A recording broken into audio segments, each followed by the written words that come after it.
Welcome to continuing coverage of the opening round, the 2022 United States Women's Disc Golf Championships from Madison, Wisconsin. It's Grant Zellner and Ananda bringing you this legendary card, let's be honest, here at Token Creek.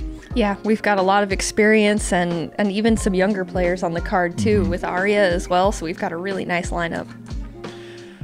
A really interesting opening nine as our players begin to sort of settle in, get comfortable. The wind steadily dying down during the course of the early part of this round. So by the end of that opening nine, everybody, no more excuses now. You've got to have the putter dialed in. You've got to have everything ready to go. And you can see exactly how things shaped up for our players right here. Everybody even par or better. Aria starting with a little bit of a rough finish, but 3 birdies so far, which is putting her 2 under par. And Rebecca bogey free, which is always nice. Yeah. Great comeback there from Aria after that rough start. Hole number 10, par 4, 450 feet, a chance to sort of air things out. We kind of duck in and out of the thick woods here at Token Creek, so this a little bit out of the woods, at least off the tee box. You're looking at about 345 feet to the first of this grove of trees, and then here the basket another 100 or so feet beyond those earliest trees. The wind pretty sharp here from right to left. This one of the few remaining holes that's really exposed to the gusty winds today, as Des with the honors here on the 10th. That's okay. A little bit tight, but she'll definitely have a nice hyzer approach for that at least. Yeah, that's okay here. Aria up next. A little bit of a wind drop there, but it looks like she managed well. That's going to be challenging, though. She pushed around into that corner. Couldn't really control that, could she? Now Rebecca with a lot of power. We'll see how she uses it here on the 10th. I think that right to left wind, especially with how this hole plays, can make distance shots challenging when you want to push the nose over a little bit. Yeah, wind definitely slammed Rebecca down there. Here's Juliana Korver, 5-time world champion. Hopefully that doesn't carry too far to the right. That should still be well placed. Yeah, she's probably got the most ideal angle here into the basket of the 4 players. We'll see Rebecca play first. More than enough power to get there. Basically a second drive here. Nice open gap. Looks like she found the line. Wow, that was perfect. I like that she was able to just slowly walk up there and play a controlled shot.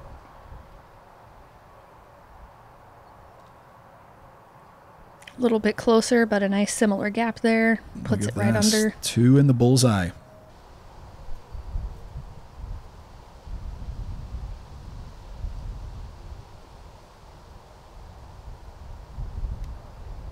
Pretty sharp angle here. I think that was a good little branch there. That redirection, ideal. And now Aria. I like the forehand look. The longest drive, but the most challenge. Yeah. I like what she was going for there, but there's a lot to work with up in the treetops. So this bid from 70 feet. Wow. Wow. Oh, in and out. In and out for Aria. Now Des. That would have been very nice. A birdie for Des. Beautiful. I would really, I'd be curious to see if there were eagles on this hole. I think with how it plays, some of the farther throwers, I think there's a chance to get a nice eagle on this one. Day 2 will be interesting to see how the wind shapes for the players. There might be a couple of holes here at Token Creek due to how short they are.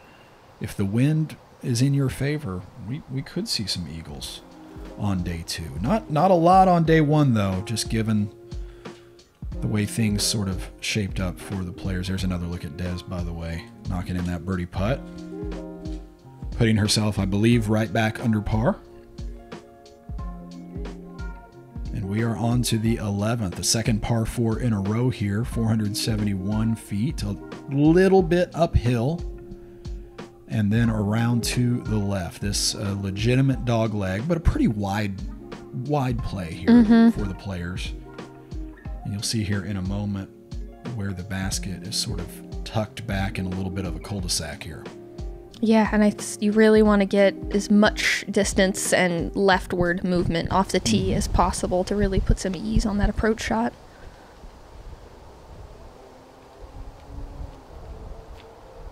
Des first. She needs to be careful here. There is out of bounds to the right of this fairway. Oh, no problem there. Just putting herself in some good position there. Not a lot of out of bounds here at Token Creek, but there is significant out of bounds here at the 11th. I like this. Good forward movement. Nice left action. Dead straight, right through the dog leg. Open look at the basket here for her second. Juliana Korver up next. I like that a lot. That had great nose angle. Chooses to go around the corner a little bit more. Opting for a shorter second shot, but one that might be a little tighter. And now Aria. I like the height and the leftward movement on that one. Yeah, best of both worlds here. Excellent shot there for Aria. Yeah, she'll have a nice, easy approach shot and a potential look for birdie on that one. Everybody throwing downwind here for their second shot. Des. Oh, a little bit errant on that one. I think counted on that tailwind to keep her disc from turning over and then just snaps it over a little bit too hard. She is out of bounds. Oh, that's unfortunate. Juliana from about 230 feet out. Oh, wow. You could see the wind really smacking it down as it wrapped the corner there. Circle's edge for Juliana. Becca Cox now. An open look, can see the basket.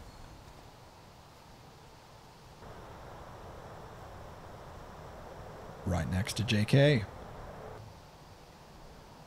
Aria now just 180 feet out. Can't see the basket from where she is, but that shouldn't be a problem. But a nice, simple hyzer. Gave it a little gusto, but that was a great look. Not bad at all. Inside 20 feet for birdie here. Now Des after taking the penalty stroke.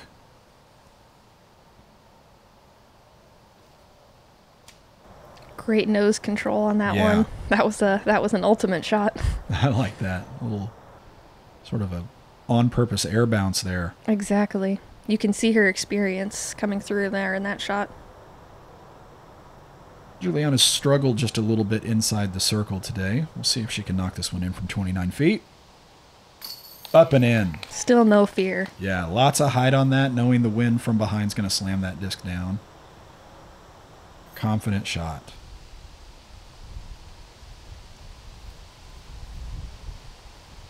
It's Rebecca now from 28 feet. A little shaky inside the circle for Rebecca so far today, too. Let's see if she dials things in. Looking a little gusty. Yep. You can see the trees ripping. You said it right at that moment. A big gust of wind. I've been mentioning all along how the wind's been dying down, but the occasional gust was still there. Oh, Des needed that. A miss on target is what I say, you know. Dead center, had everything to go, but just not able to mark it on the scorecard.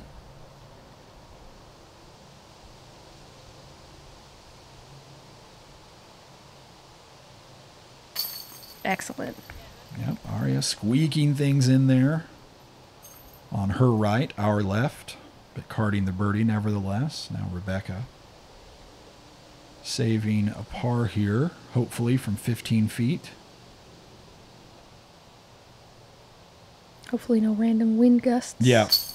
Very nice. Kind of jams it home there. Well, and she putts with the disc, you know, the nose angle and a little bit more on a hyzer, so there can be a little bit more room for the wind to play with it, I think. Yeah, that's a unique element to Rebecca's putt. It's both nose down and at an extreme hyzer, which is unique to have both of those qualities, but it works for Rebecca. Don't change what works as we get a good look at that all the way out of the frame before it drops back in. That was a really great wind prediction. What a cool shot that was.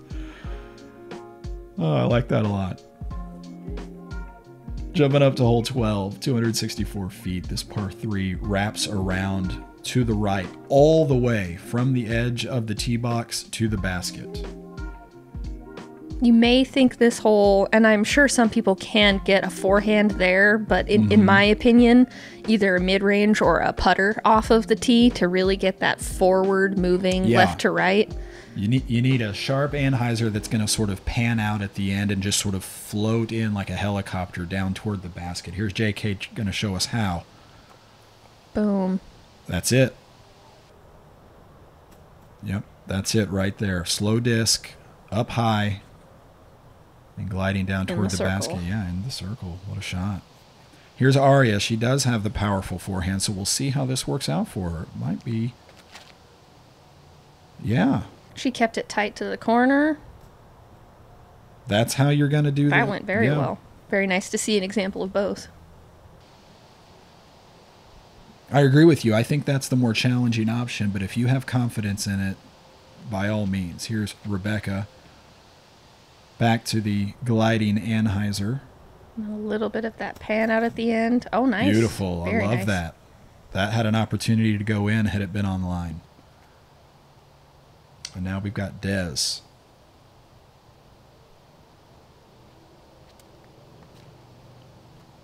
Maybe a little bit low, but that could come out of it. Just enough to get inside the edge of the circle there. So all 4 players here inside circle 1 at the 12th. We've got opportunities here. Des away at just 27 feet.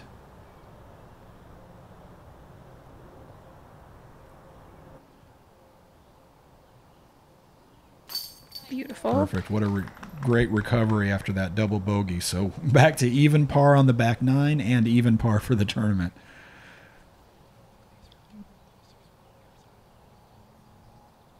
Juliana choosing to straddle from about 20 feet. Beautiful. Looking good so far on this frame. That's the second putt in a row she's made by sort of lofting it just a little bit more. Maybe an adjustment she's chosen to make. Here's Aria. All right. So far, so good. 20-footer in the basket. And now Rebecca. We have an opportunity for a star frame here. And I feel pretty good about this. Oh. I had to say it. No. We've all had those moments too, man. Sometimes on those shorter putts, I've had that issue. I almost prefer a putt from about 20 feet or 25 feet over a putt from 15 or 18 feet because you have to almost change your release just a little bit. If you're trying to put even a little bit of spin on a putt and then you get in close, it feels like, for me anyway, my wrist is overworking. Right. Exactly. And I feel likely to pull the occasional putt. And that's maybe kind of what happened there for Rebecca. And you've seen a few different players, you know, even in the MPO division, like Drew Gibson, for example, who went to what they called the twinkle toe putt for, 15 footers. Yep. You eliminate some variables and some movements as you get closer into the basket, but that's a very personal kind of thing to find. Just got to find what you like. Hole 13, par 4, 490 feet.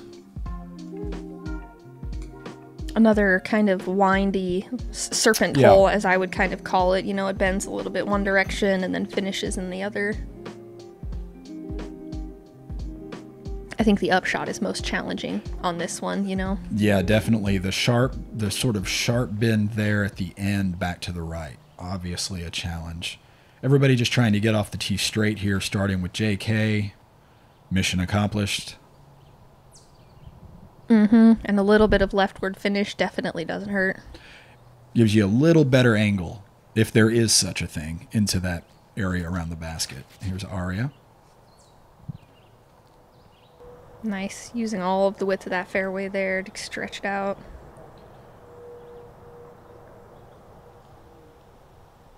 That should be a nice shot. Either a forehand or at least a nice anhyzer approach.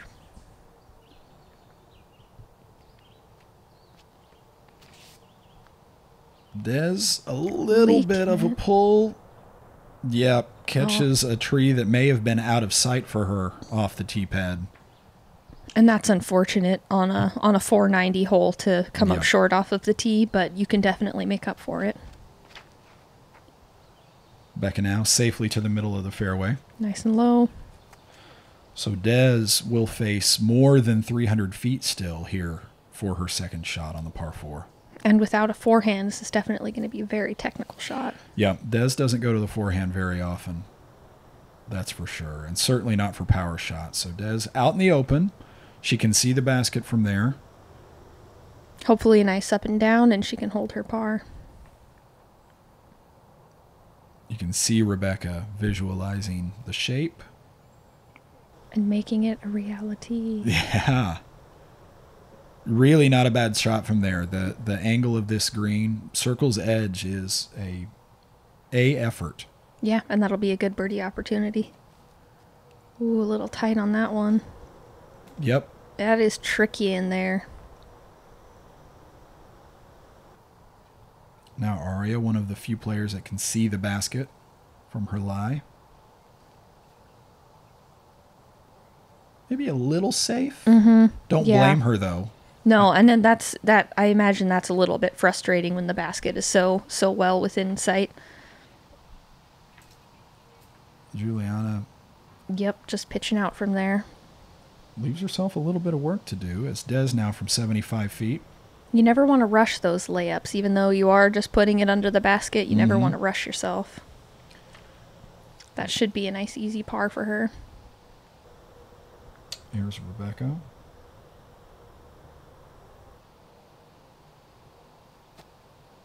Oh, that bid from just outside the circle. She is frustrated. She knew it. She knew that was a good opportunity. Aw. Isn't she adorable?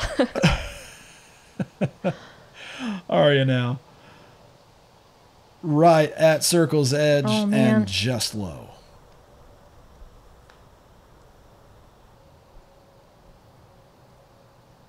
Juliana, still 30 feet of work here after that layup.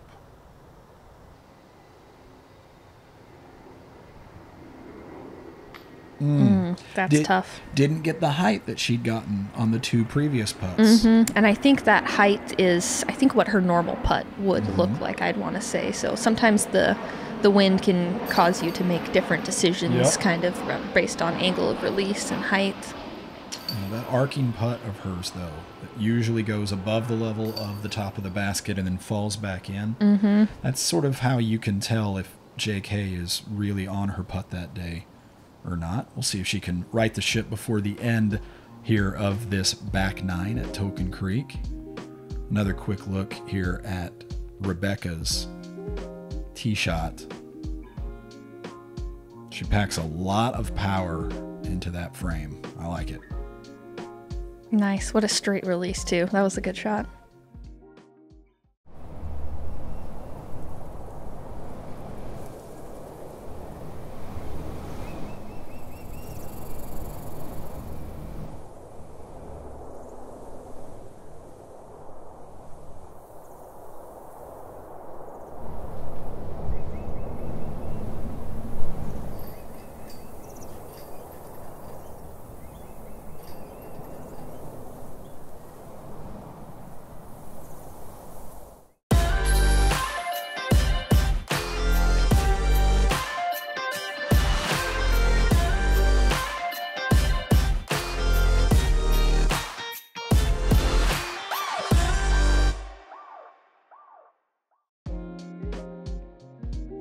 Hole 14, 275 feet, this par 3.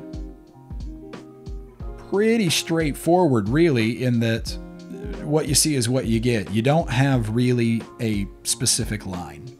You have where you are, you have where the basket is, and in between, you've got a little bit of plinko going on. Yeah, and almost like ponds, you have those trees kind of guarding the basket. So even if your shot looks beautiful and perfect off the tee, there's that little bit of a chance that you might get nicked at the end. Aria first.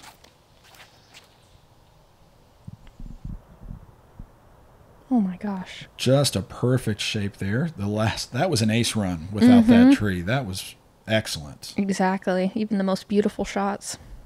Des up next.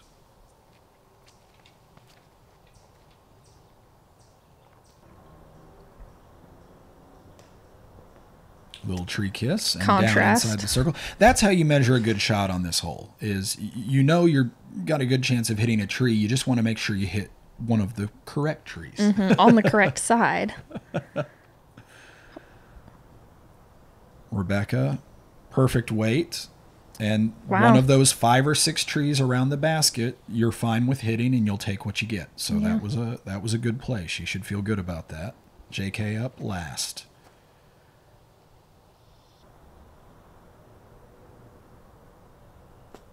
The only one to get all the way down the fairway clean kind of suffers a little bit of bad luck there, going right through the fairway. So this JK coming back from 40 feet just inside the woods. That looks like a very challenging window. Yeah. Nice. Looks like she put it right underneath. Changed her mind there, decided not to really putt it, just to get out. Here's Des from 30 feet. Can use her regular stance.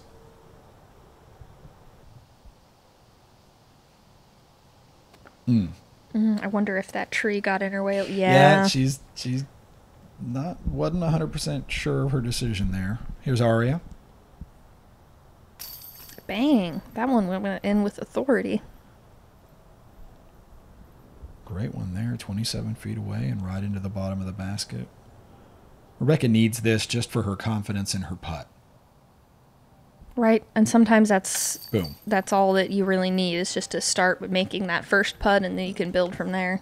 See it hit the chain, see it drop straight down in the basket. That's a good visual image that she can carry with her now.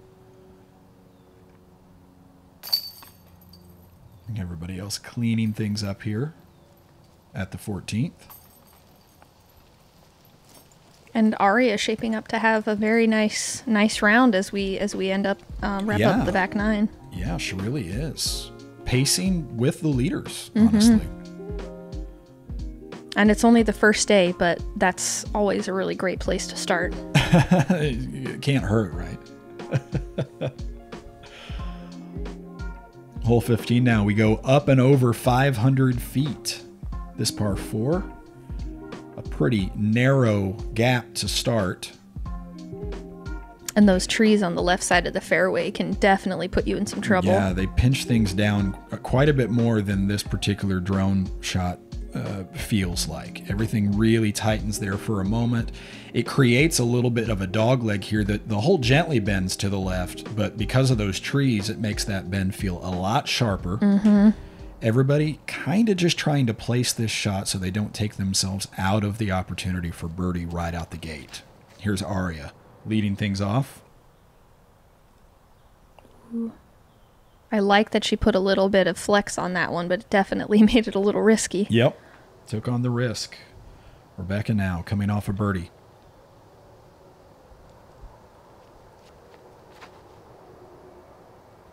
Probably a little bit lower than she would have liked, but that's still great position. It's a safe thing to do. No doubt about it. She'll be just fine.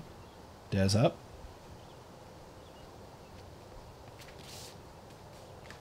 Oh dear, fires that straight into the left side there, right off the tee. That's definitely going to be a challenge, but at a 4 par, she definitely has room to recover from that. And Juliana right Nice. to that corner. That corner tree right there on the right side of your screen, about 295 off the tee. So Juliana playing that right to the corner. Now Des, she's still got 190 feet to that corner tree. Very tricky footing position here. Yeah, and it shows. Oh no. Yeah. Yep, that standstill was definitely presented an awkward angle for her to try to execute. So the spotter able to point Des in the direction of her disc. There's Yeti right there, Jay Redding.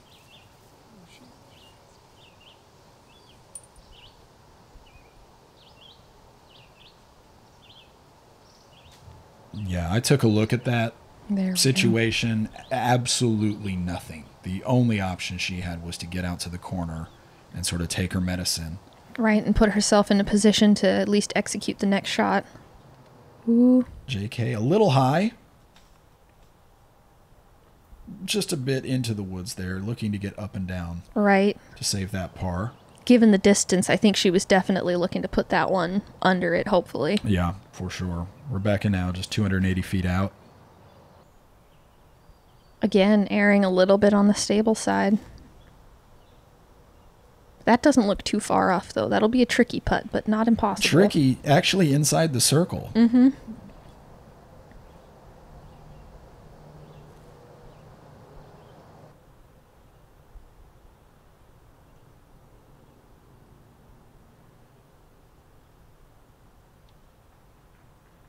All right, Des safely inside circle's edge there. And now here's Aria from just 210.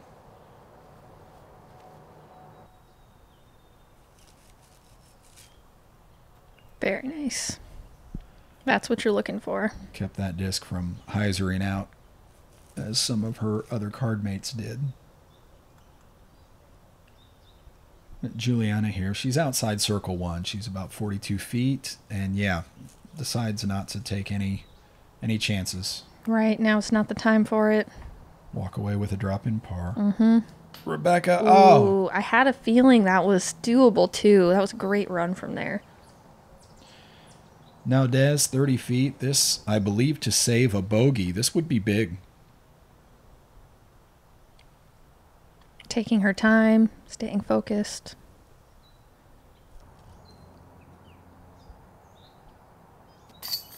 Beautiful. Huge putt. She knows it. Walking away from the 15th with a bogey after that tee shot. A big victory. Right. When you make one mistake and it only equates to, a single stroke on the scorecard, that's, you got to count some of your blessings there. That was fantastic. All right. Rebecca cleaning up a par. Juliana cleaning up a par.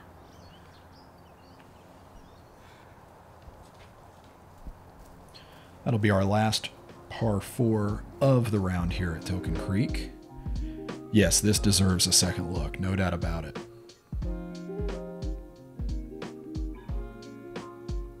Beautiful putt. You see the card mates there in the corner applauding that as they should. Hole 16 now, 376 feet. This a long par 3. This little tree, I don't know if that's, maybe he's a little beyond sapling years, but this little tree there at the right, going out of the frame now, about 225 off the tee. All the players are going to be trying to start the curve in their disc before getting to that tree in hopes of wrapping around this corner. Really difficult to access the basket here. I think a circles 2 look is an A+ effort. I would agree. I think some of the top players are going to be having a look at this one, but this is challenging, I think, for the most. Got a couple mistakes you can make is cutting a little bit early, which she may be doing here into those trees. Nope, that turned out perfect. And the other mistake being trying to go for too much distance and going a little bit too far straight. Here's Rebecca.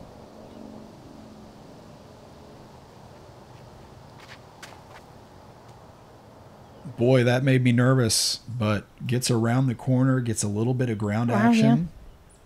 Really lush, the grass here in Wisconsin, at least in this particular park. Not a lot of ground play for the most part. No, except for a few of those areas where they're kind of bare around the basket, but the grass and clover is definitely very nice.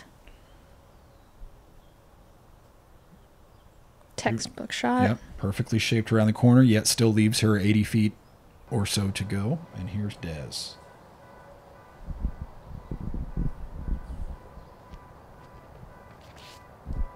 Oh, a little low. Yeah, that was interesting. It looked like a little bit of a misrelease there. It almost looked like it came out on an anhyzer. Everybody's safe, though. Des to play first, about 140 feet or so. Got a nice window. Oh, but she looks like she's lining up a nice spike hyzer. Yeah, up and over. Interesting, but it worked out really well. That little routine Des does, where she sort of moves both arms like a pendulum.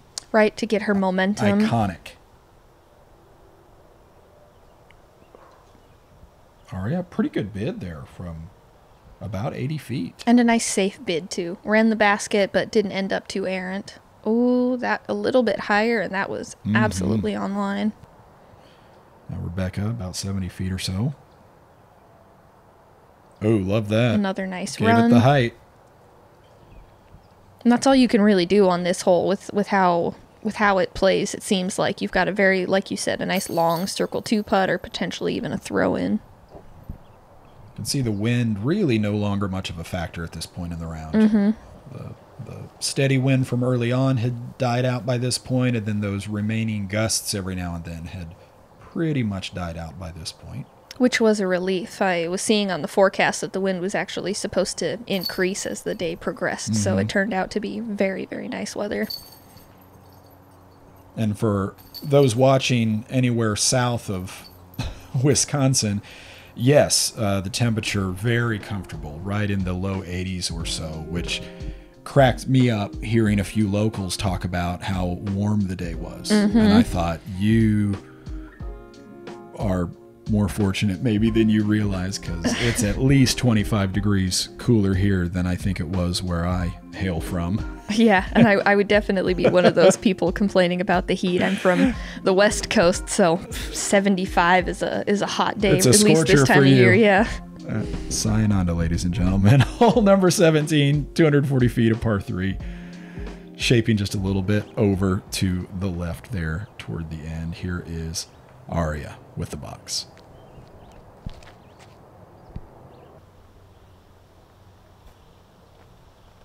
Excellent. I think it's so easy to throw long on this hole with how it plays. Yeah, that's really the challenge here. And just one hole after mentioning how thick the grass is, we have one of the situations that you were talking about where there is just a little bit of bare ground right around the basket, and all of a sudden the players have to worry about that ground play. JK hoping the height will stop that disc quickly, and it does. Well done. None of these players having too much trouble.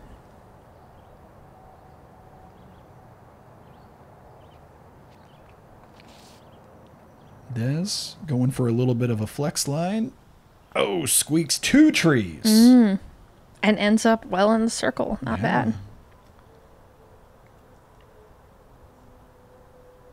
Rebecca from 26 feet. Putter has been mostly cold today. Oh, man. Very similar to that miss back on, what was that, hole 13 or so. And I feel the frustration. This course has a lot of opportunity for birdie out there, so it definitely can compound how it feels when you miss a birdie putt like that. Des in from 17 feet for birdie. Yeah, I think it adds a weird pressure. I really do. I think occasionally you hit a par 3 or a string of a couple of par 3s, and if you're not getting the birdie, or you're losing strokes on the field, and I think that adds a really strange pressure. And it seems like a bit of a newer pressure too, as the women's field is just growing in skill and diversity as well. When you're missing those birdies, you can really feel that it's just knocking you a few strokes back from that top card. Yeah, that's a really good point. Average round ratings and things like that in the women's field continue to elevate. And so you really do sense when you're losing strokes to the field. That's a really good point, and kind of a more recent development in the winner's game is JK off the koozie there from just about 15 feet. Yep, feeling that similar. Aria in with the CTP and the birdie. So we walk away from what looked like a relatively simple hole, which is 2 out of 4 carrying the birdie. Des with one of those 2 birdies. Her second big putt in a row. Yeah, and that's nice. To have a good putting day. It definitely eases the approach shots and drives.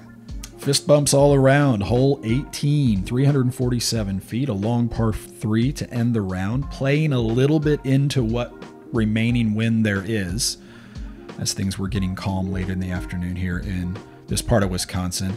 347 feet. It is a little bit uphill. The shape of the shot, pretty challenging, even though plenty of players have a 350-foot drive in the bag. That doesn't mean that it's easy to access this particular basket. And the right side of the fairway plays OB here. So if you want to push the basket, you could risk turning it over too much. Yeah, and I think that's a factor. I think a lot of players would want to flex something to get a full flight, to get that 350 or so feet, and you really can't do that here. So Aria shows what happens when you overcorrect, goes a little high, a little left. Very safe. Here's Des. Very cautious of that out of bounds, and maybe a little bit more considerate of that wind as well. Yep.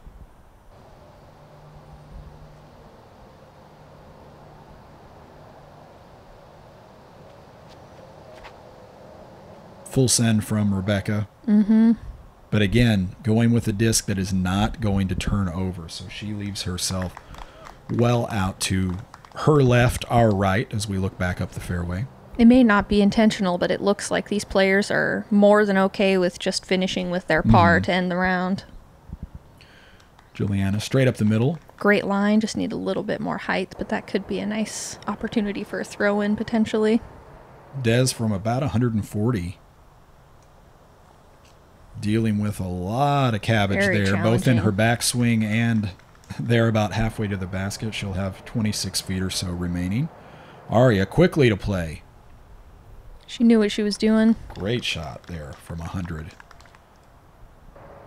Juliana maybe a step closer than Aria was. Oh, beautiful throw. Never really considered running that as a putt. Didn't look like it got above the rim. Rebecca, awkward stance from 70 feet. Classic disc golf pose, though. Yeah, freeze frame that and frame it. No problem there. Right. Got plenty of power on that, despite the weird stance. So here's Des, 26 feet, looking for 3 good putts in a row here to finish her round. Boom. Beautiful. No stranger to making pressure putts, that's for sure. Well done.